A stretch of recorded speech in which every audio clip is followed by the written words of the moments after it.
Prezados alunos, sejam todos bem-vindos. Vamos começar nossa aula de recuperação.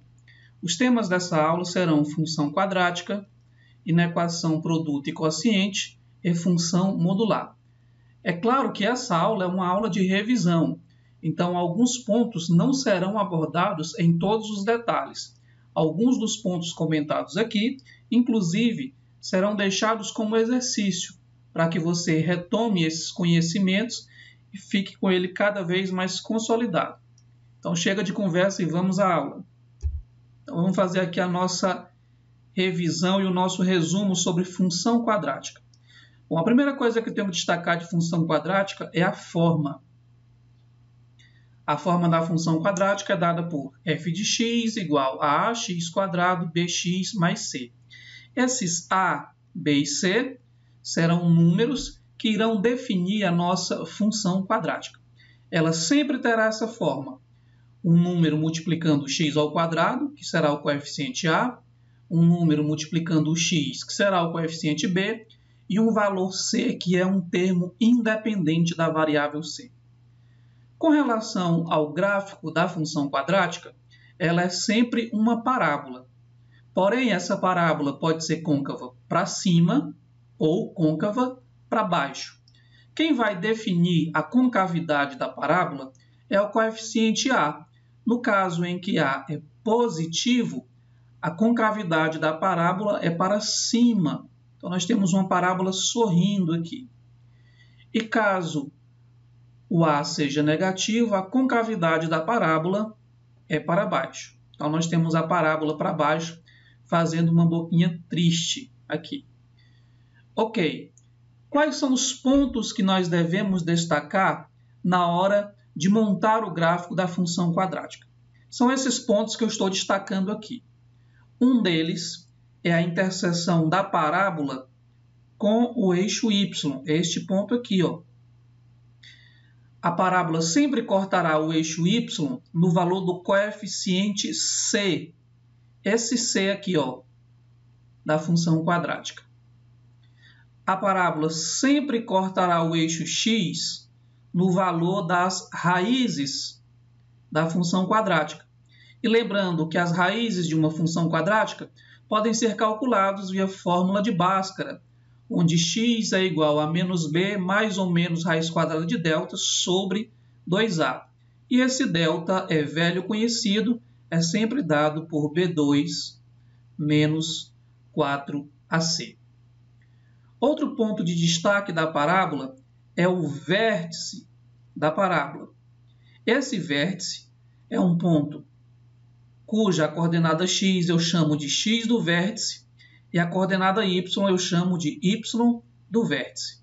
Onde esse meu x do vértice é dado pela expressão menos b sobre 2a. Outro ponto que eu destaco no x do vértice é que ele está exatamente no meio das duas raízes. No meio das duas raízes estará o x do vértice. Já o y do vértice é sempre a imagem do x do vértice, mas também pode ser calculado pela expressão menos delta sobre 4a. Aqui nós temos uma representação gráfica de uma parábola com a concavidade para cima e aqui com a concavidade para baixo. Professor, quando a parábola tem concavidade para baixo, os pontos principais são os mesmos? Sim, os pontos principais são os mesmos. A diferença é que a concavidade vai mudar. De novo, cortará o eixo x nas raízes, cortará o eixo y no valor do coeficiente c e terá o vértice com coordenadas x do vértice e y do vértice, calculados dessa forma, como já foi mencionado. Então, vejamos aqui como é que fica, por exemplo, o gráfico dessa função. f de x igual a x quadrado menos 2x menos 8. Nesse ponto, eu peço que vocês pausem o vídeo e verifiquem que todas essas afirmações aqui estão corretas. Então, como podemos ver aqui, o a é maior do que zero, então isso indica que a parábola terá concavidade voltada para cima. Veja que o valor do coeficiente c é menos 8 E as raízes, aqui eu peço que vocês calculem as raízes e encontrem elas como sendo menos 2 e 4. E também calculem as coordenadas do vértice, onde o x do vértice será 1 e o y do vértice será menos 9. De posse dessas informações aqui, nós iremos montar o gráfico dessa função. Faremos o seguinte. Vamos então à representação. Então aqui nós temos que o gráfico corta o eixo y no valor do coeficiente c, que é menos 8, e aqui nós temos o ponto 0, menos 8. As duas raízes são menos 2 e 4, ali estão elas. E aqui nós temos que as coordenadas do vértice são dadas por 1 e menos 9. Bom, agora nós faremos uma parábola côncava para cima, porque o coeficiente a é positivo, unindo esses pontos aqui. E aqui nós teremos o gráfico da função x² menos 2x menos 8. Vamos então ao segundo tópico da nossa revisão, que é inequação produto e quociente. Ela recebe esse nome por tratar-se de uma desigualdade, por isso inequação. Produto, porque envolve produto entre partes ou funções. E quociente, porque nós temos esse produto dividido por uma terceira função.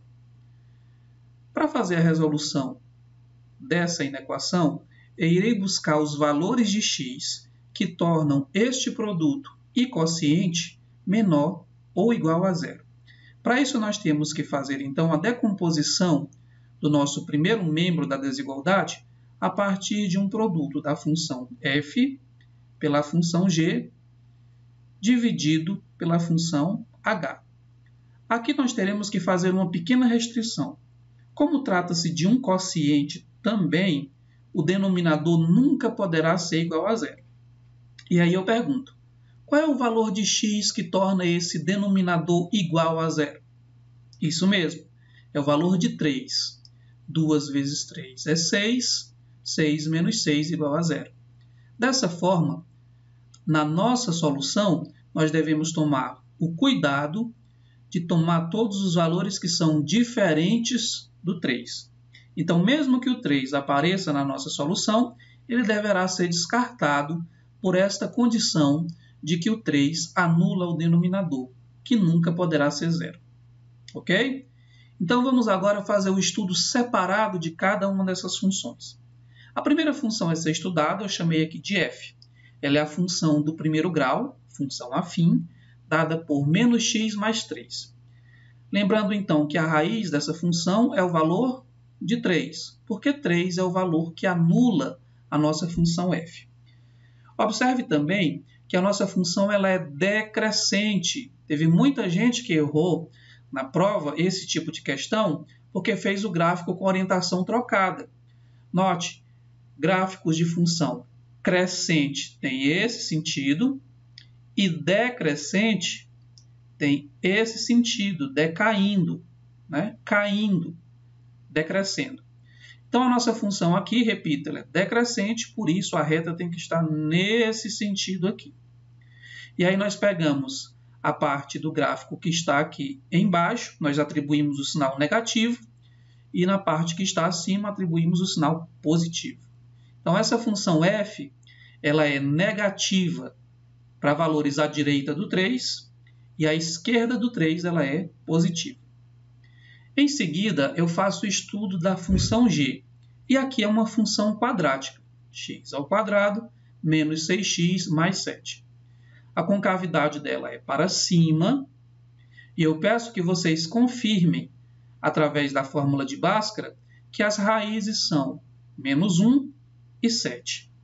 De acordo com a representação gráfica, nós temos aqui a parte negativa, que fica entre as raízes, e a parte positiva, que fica à direita do 7, e à esquerda do menos 1. A última das funções a ser estudadas aqui é a função h, que é uma reta, porém agora é uma reta crescente, por isso nesse outro sentido aqui.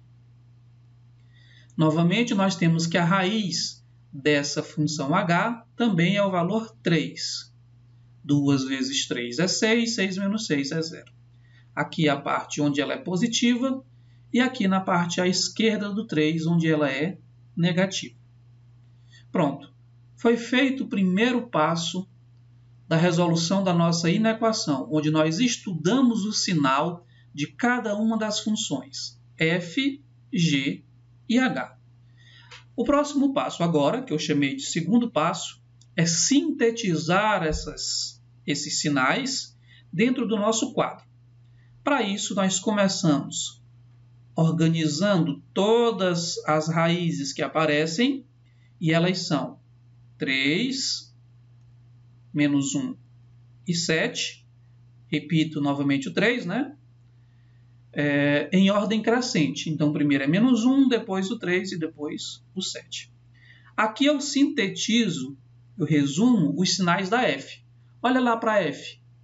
Quem é o ponto onde ela muda de sinal? É o 3. A direita é negativo e a esquerda é positivo. Então, aqui, ó, a direita é negativo e a esquerda positivo. Menos, menos, mais e mais. Depois, olha para o sinal da função g. Qual o sinal da função g? Entre as raízes que são menos 1 e 7, ela é negativa. Então, aqui está, ó, entre menos 1 e 7, negativo. A direita do 7, pode observar lá que é positivo, e a esquerda do menos 1 também é positivo. Finalmente, olho para o sinal da função h. A função h tem como ponto de mudança de sinal o valor 3, sendo que a direita é positivo, aqui o sinal da h, a direita positivo, e a esquerda negativo. Aqui está, ó, a esquerda do 3 negativo. Pronto. O que vai nos interessar aqui é o sinal deste produto e quociente. E é por isso que aqui eu aplico a regra de sinais. Então, vamos lá. Mais por mais é mais, por menos é menos. Está aqui o sinal de menos colocado. Depois, menos por menos é mais, por mais continua sendo mais. Depois, menos por menos é mais, por mais é mais. E, finalmente, menos por mais é menos, por mais é menos.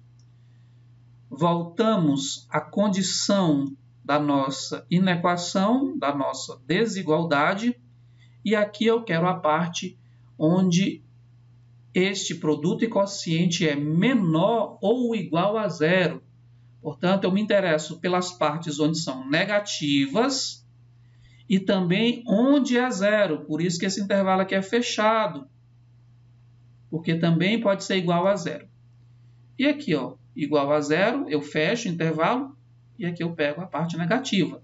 Onde ela é positiva, nós não nos interessamos. Então, nós temos aqui que a solução da nossa inequação é um conjunto de números reais, onde nós temos duas partes. Por isso, eu tenho que unir através do sinal do conectivo ou.